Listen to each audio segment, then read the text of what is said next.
بسم اللہ الرحمن الرحیم۔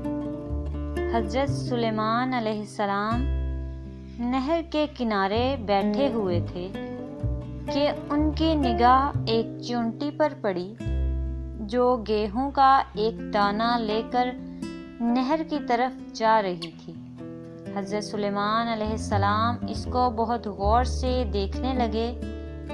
جب چونٹی پانی کے قریب پہنچی تو اچانک ایک مینڈک نے اپنا سر پانی سے نکالا اور اپنا منہ کھولا تو یہ چونٹی اپنے دانے کے ساتھ اس کے منہ میں چلی گئی۔ مینڈک پانی میں داخل ہو گیا اور پانی ہی میں بہت دیر تک رہا۔ سلیمان علیہ السلام اس کو بہت غور سے دیکھتے رہے۔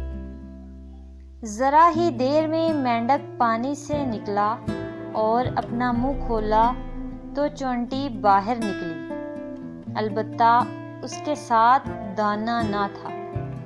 حضرت سلیمان علیہ السلام نے اس کو بلا کر معلوم کیا کہ ماجرا کیا تھا اور وہ کہاں گئی تھی۔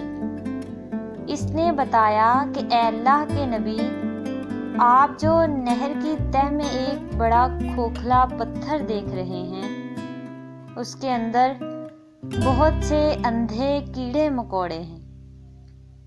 اللہ تعالیٰ نے ان کو وہاں پر پیدا کیا ہے۔ وہ وہاں سے روزی کی تلاش کرنے کے لیے نہیں نکل سکتے۔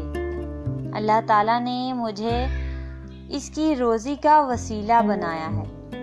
میں اس کی روزی کو اکٹھا کر کے لے جاتی ہوں اور اللہ نے اس مینڈک کو میرے لیے مسخر کیا ہے تاکہ وہ مجھے لے کر جائے۔ اس کے منہ میں ہونے کی وجہ سے پانی مجھے نقصان نہیں پہنچاتا۔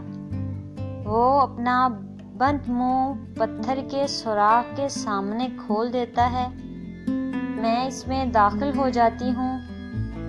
جب میں اس کی روزی اس تک پہنچا کر پتھر کے سوراخ سے اس کے منہ تک آتی ہوں تو مینڈک مجھے منہ سے باہر نکال دیتا ہے۔ حضرت سلیمان علیہ السلام نے کہا، کیا تم نے ان کیڑوں کی کسی تسبیح کو سنا ہے؟